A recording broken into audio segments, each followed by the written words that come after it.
अस्सलाम वालेकुम स्टूडेंट्स।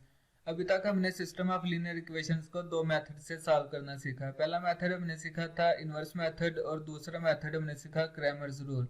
तो स्टूडेंट्स जो नेक्स्ट मेथड है वो है एक गॉस एलिमिनेशन मेथड और दूसरा मेथड है गॉस जॉर्डन मेथड।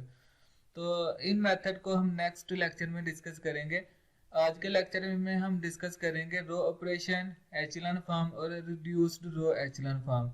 तो स्टूडेंट्स ये जो चीज़ें हैं ये गॉस एलिमिनेशन और गॉस जॉर्डन मेथड में इस्तेमाल होने वाली हैं, इसलिए पहले इनका कंसेप्ट जो है वो आज के लेक्चर में क्लियर करेंगे। तो जो पहली चीज़ डिस्कस करेंगे हम वो है रो ऑपरेशन।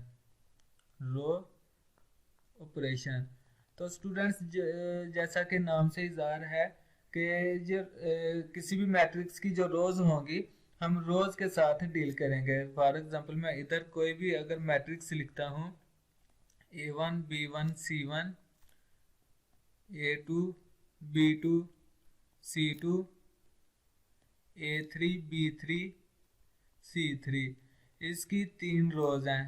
ये R1 R2 दूसरी रो और R3 जो है वो तीसरी रो है। तो स्टूडेंट्स रो ऑपरेशन के नाम से ही जाहिर है कि जो मैट्रिक्स है इसकी हम रोज के साथ डील करेंगे, रोज पे ऑपरेट करेंगे। ठीक है कि कोई रो किसी रो में ऐड कर देंगे, किसी रो को किसी से मल्टीप्लाई कर देंगे, मतलब कि रोज के साथ हम डील करेंगे, रोज पे वर्क करेंगे।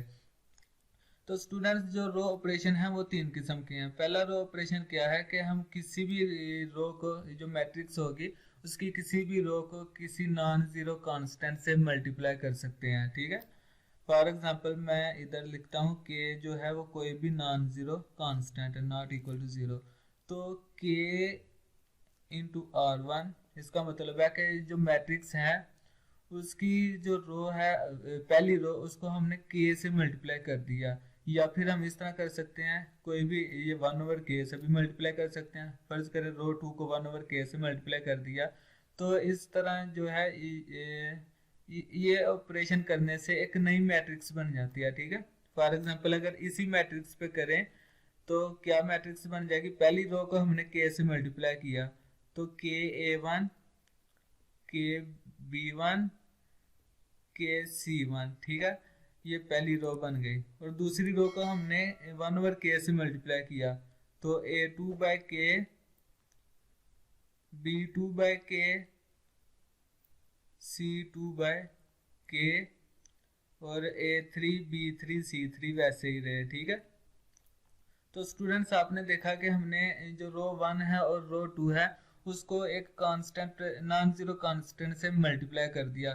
तो ये था पहला रो ऑपरेशन के किसी भी रो को हम कांस्टेंट से मल्टीप्लाई कर सकते हैं। और जो न्यू मैट्रिक्स बनती है ना उसको बोलते हैं इक्विवेलेंट मैट्रिक्स। कि ये जो न्यू मैट्रिक्स बनी है ना ये मैट्रिक्स जो है इस मैट्रिक्स के इक्विवेलेंट है। ठीक है, इनको इक्विवेलेंट मैट्रिसेस बोलते हैं और इसको डिनोट इस तरह किया जाता है, रो इक्विवेलेंट। ठीक है, इसको इस तरह डिनोट किया जाता है। तो स्टूडेंट्स जो दूसरा ऑपरेशन है कि हम किसी भी रो को किसी कांस्टेंट से मल्टीप्लाई करेंगे और देन उसको किसी दूसरी रो में ऐड कर देंगे। फॉर एग्जांपल मैं इधर लिखूं तो कि R1 में हम क्या ऐड करेंगे 2R2। तो पहले हम R2 को मल्टीप्लाई करेंगे 2 से, देन हम उसको R1 में ऐड कर देंगे और नई जो रो बनेगी, न्यू रो जो बनेगी वो R1 बनेगी और R2 और R3 वैसे ही रहेंगी। ठीक है, फॉर एग्जांपल मैं इसी मैट्रिक्स पे जो ऑपरेशन करता हूँ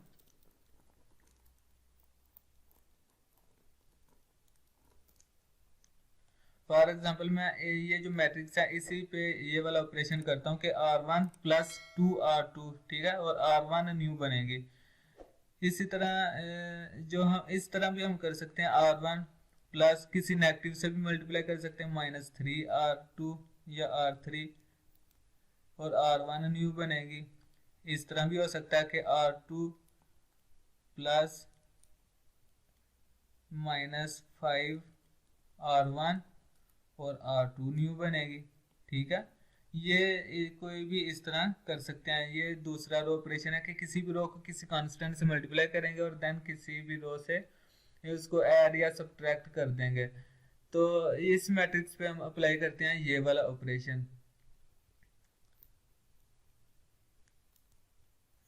रो 2 को 2 से मल्टीप्लाई करना है और देन R1 में ऐड करना है। रो 2 को अगर 2 से मल्टीप्लाई करें तो ये जो एंट्री है ये बन जाती है 2A, ठीक है। तो 2A बन जाती है और इसको हमने ऐड करना है रो 1 में, तो A1 plus 2A2, A1 plus 2A2 बन गया।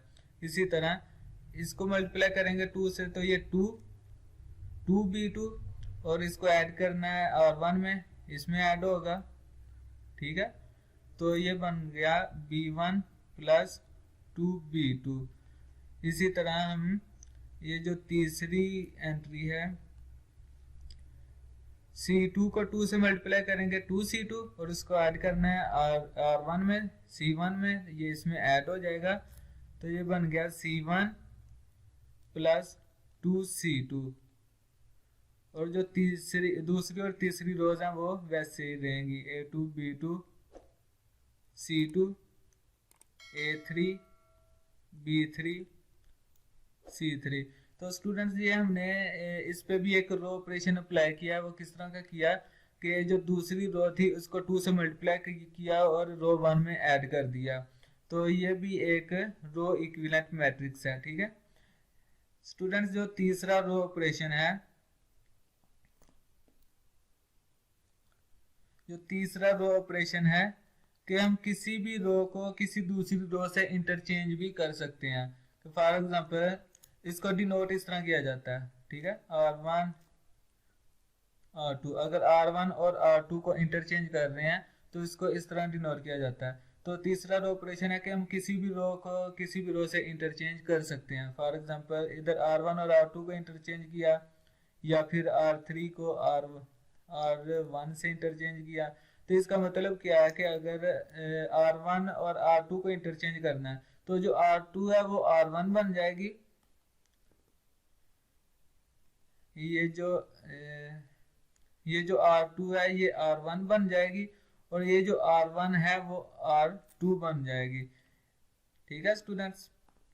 R1 और R2 के इंटरचेंज करेंगे तो R2 जो है वो बन जाएगी R1 A2 B2 C2 और जो रो 1 है वो रो 2 बन जाएगी A1 B1 C1 A3 B3 C3। तो स्टूडेंट्स ये भी एक रो ऑपरेशन है जिसमें हम जो रोज हैं उनको इंटरचेंज भी कर सकते हैं।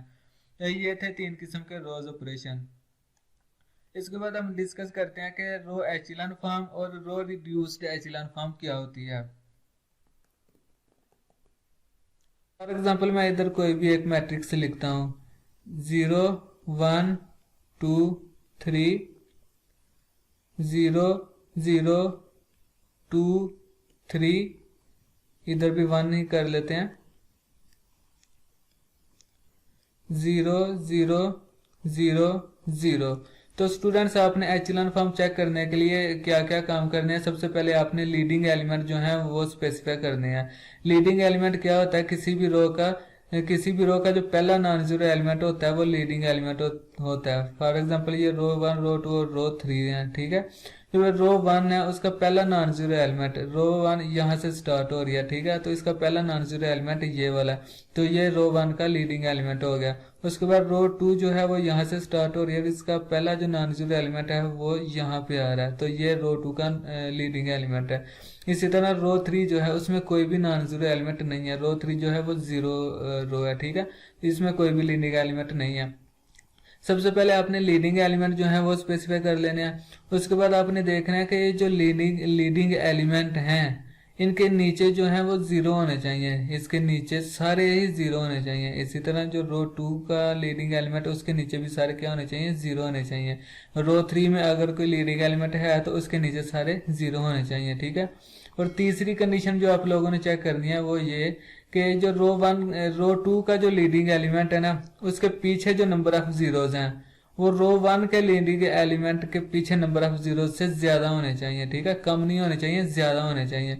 इसी तरह रो 3 में जो नंबर ऑफ जीरोज हैं वो रो 1 और 2 दोनों से ज्यादा होने चाहिए, ठीक है। और चौथी कंडीशन जो आप लोगों ने चेक करनी है वो ये कि ऐसी रो जो जीरो एंट्रीज पर मुश्तमिल हो, मतलब कि जीरो रो, जितनी भी जीरो रोज होंगी वो सबसे एंड पे आनी चाहिए, सेंटर पे या दरमियान में नहीं आनी चाहिए, ठीक है, वो लास्ट पे आनी चाहिए। तो ऐसी जो मैट्रिक्स होती है उसको बोलते हैं उस मैट्रिक्स को एचिलन फॉर्म बोलते हैं, ठीक है। इसी तरह मैं एक और मैट्रिक्स इधर लिखता हूँ 1 2 3 4 0 1 3 5 0 0 0 1।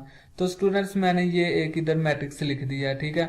अब हमने देखना है कि ये एचिलन फॉर्म में है या नहीं। और एक चीज आपने ये भी देखना है कि ये जो लीडिंग एलिमेंट है ना, इस पे 1 होना चाहिए। बाज आथर कहते हैं कि 1 ना भी हो तो गुजारा हो जाता है, लेकिन ज्यादातर कहते हैं कि ये जो लीडिंग एलिमेंट है वो 1 होना चाहिए और उसके नीचे 0 होने चाहिए, ठीक है। बाकी कंडीशंस वही, लेकिन लीडिंग एलिमेंट जो है वो 1 होना चाहिए। तो इसकी रो 1 ये है, रो 2 ये है और रो 3 ये है। सबसे पहले हमने देखना है लीडिंग एलिमेंट। लीडिंग एलिमेंट इसका ये है, ठीक है। तो ये 1 भी है, इसके नीचे जो है वो 0 भी है, ठीक है। ये सेटिस्फाई हो गया। अब आना है दूसरी रो पे। दूसरी रो का जो लीडिंग एलिमेंट है वो ये है और 1 भी है, ठीक है।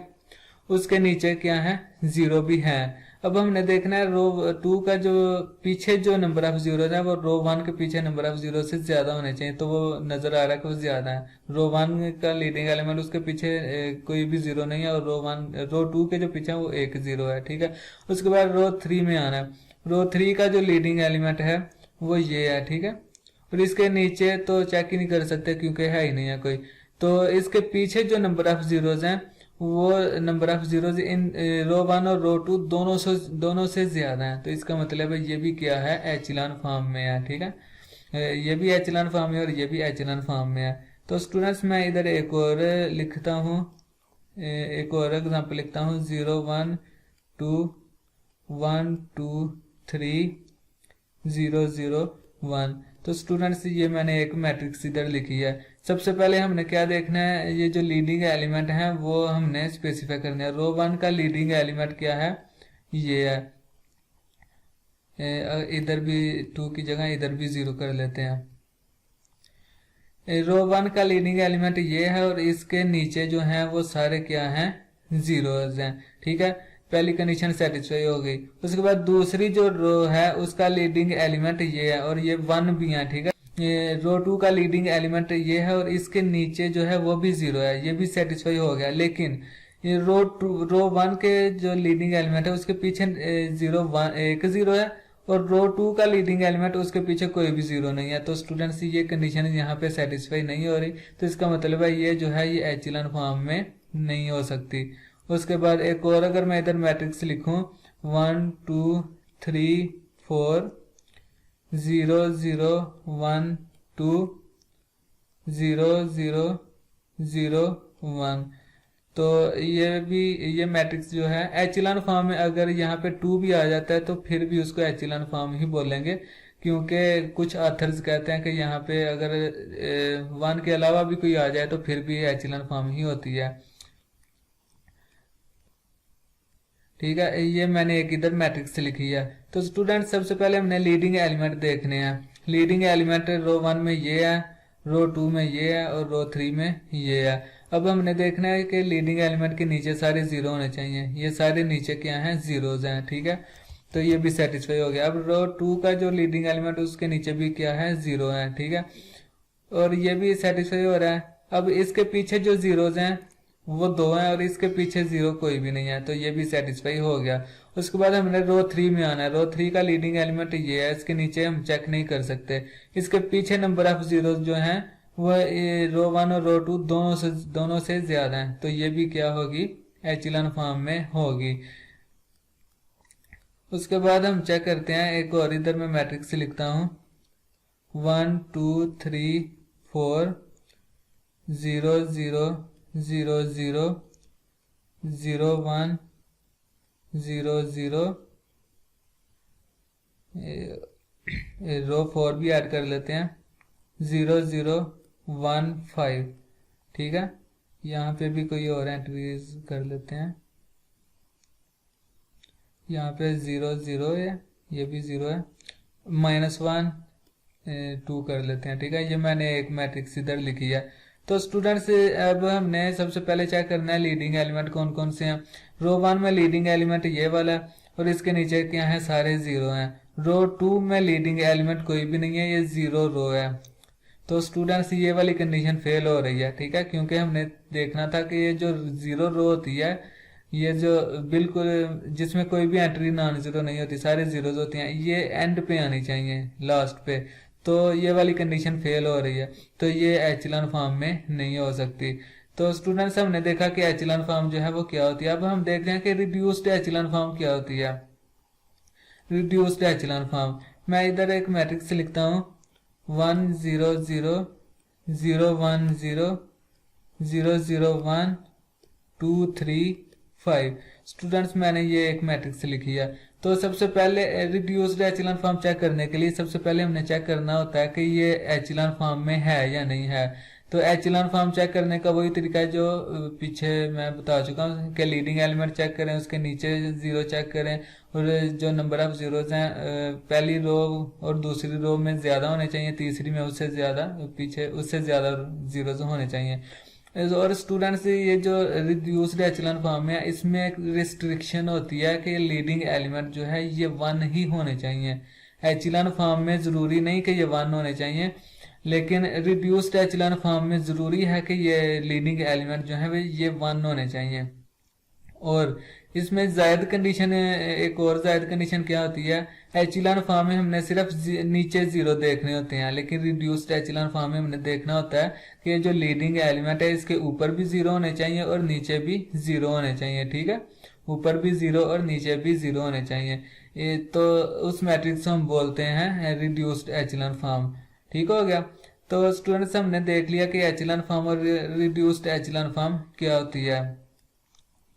अब हम देखते हैं कि जो कोई भी मैट्रिक्स है उसको एचेलॉन फॉर्म और रिड्यूस्ड एचेलॉन फॉर्म में कन्वर्ट किस तरह किया जाता है।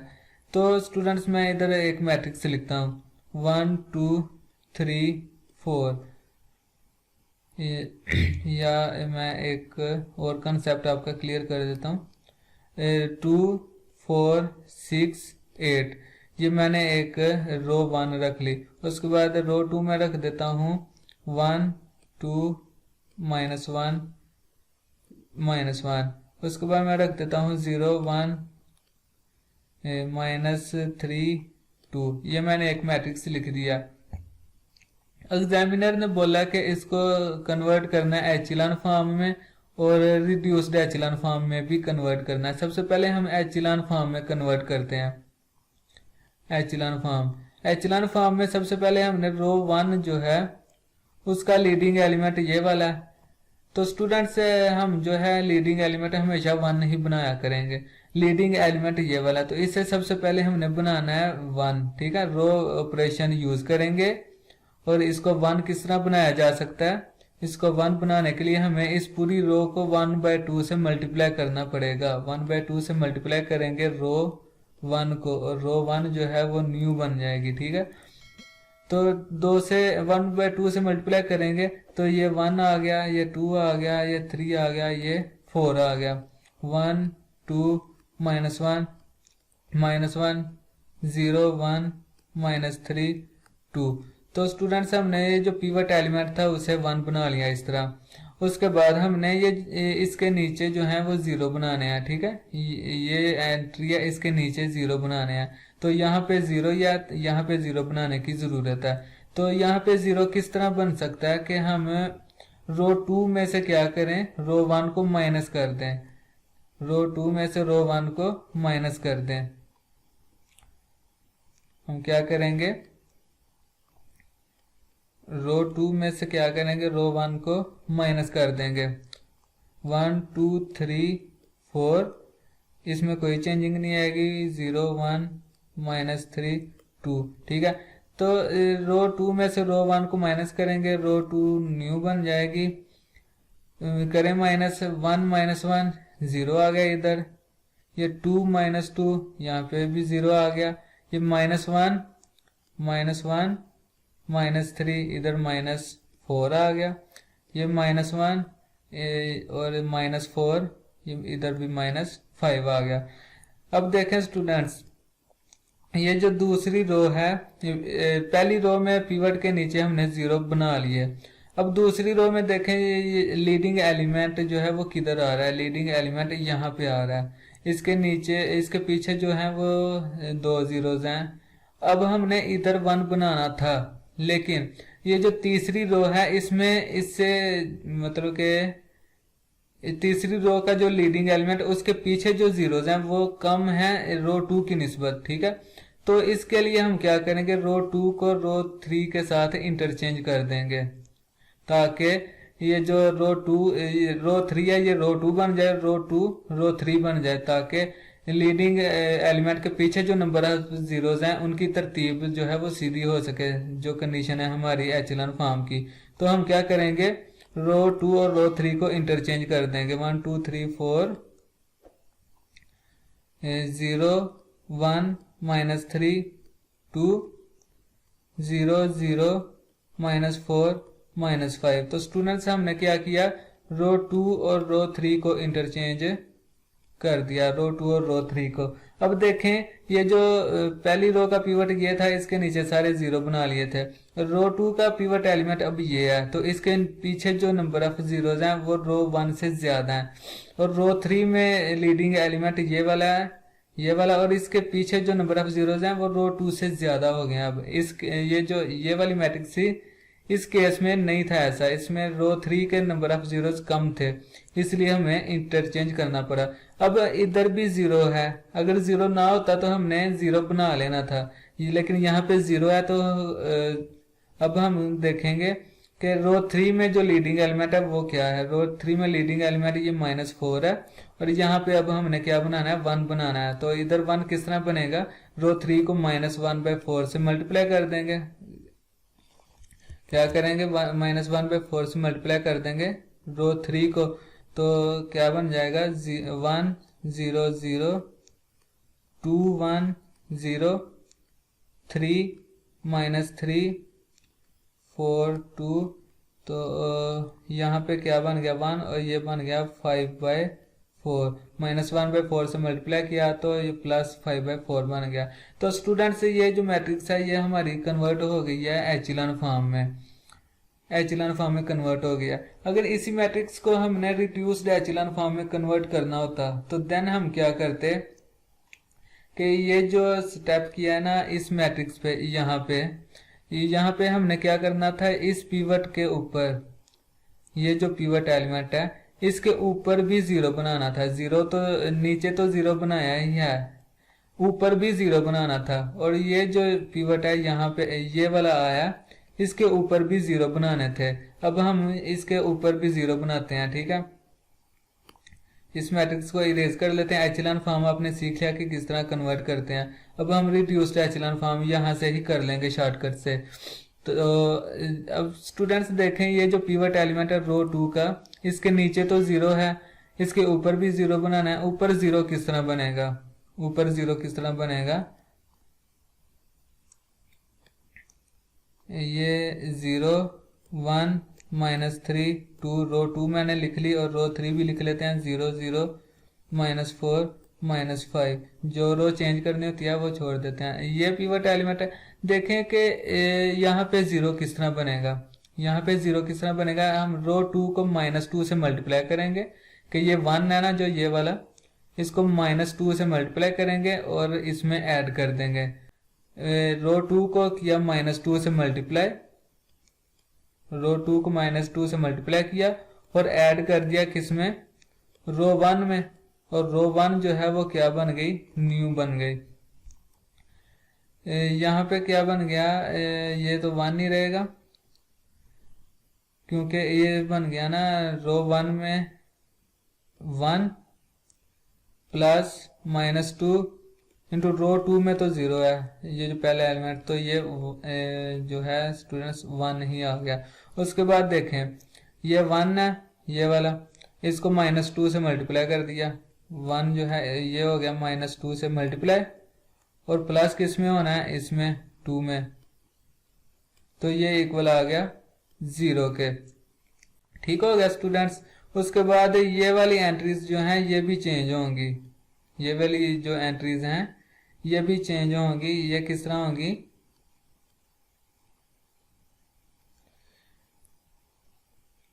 कि ये जो रो 1 में क्या था 3, ठीक है, उसके बाद प्लस इंटू -2 ये 3 रो 2 प्लस -2 इंटू रो 2 में क्या है ये -3, ये -3 इधर आ गया।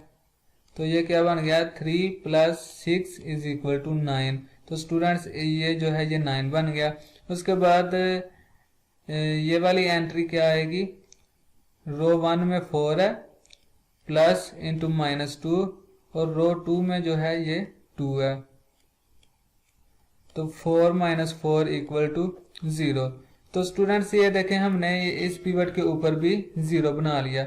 अब हमने क्या करना है, रो 3 जो है उसमें पिवट एलिमेंट जो है वो ये है, ठीक है। यहाँ पे सबसे पहले 1 बनाना है, सबसे पहले इधर क्या बनाना है 1 बनाना है। 1 0 0 0 1 0 9 0 -3 2 और यहाँ पे 1 बनाने के लिए -1/4 से मल्टीप्लाई करेंगे रो 3 को, रो 3 न्यू बन जाएगी, ठीक है। -1/4 से मल्टीप्लाई करेंगे, यहाँ 1 बन गया और यहाँ पे 5/4 आ गया। उसके बाद हमने क्या करना है कि ये जो बना है हमारे पास, इधर से मैं इरेज कर लेता हूँ।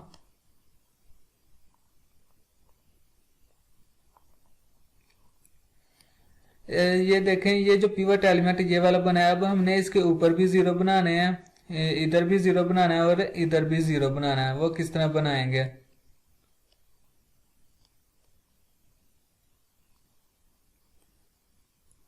अच्छा यहाँ पे 0 किस तरह बन सकता है स्टूडेंट्स, रो 3 को हम करेंगे 3 से मल्टीप्लाई करेंगे और देन रो 2 में ऐड कर देंगे, तो इधर जो है वो 0 बन जाएगा, ठीक है। मतलब कि हम क्या करेंगे, रो 3 को मल्टीप्लाई करेंगे 3 से, रो 3 को, और ऐड किस में कर देंगे, रो 2 में ऐड कर देंगे, देन यहाँ पे 0 बन जाएगा। ये आ गया 1 0 0 0 1 0 और ये जो पीछे वाले हैं ये इसी तरह रहते हैं, आप अप्लाई करके भी देख लीजिएगा 1 और ये 5/4।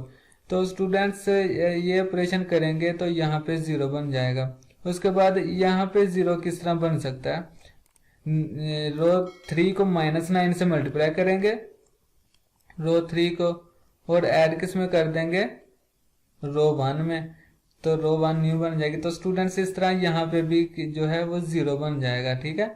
इस तरह हम जो है इस पिवट के ऊपर भी 0 बना लेंगे और यहाँ पे ऑपरेशन आप करके देख लीजिएगा, यहाँ कोई भी एंट्रीज आ जाएंगी।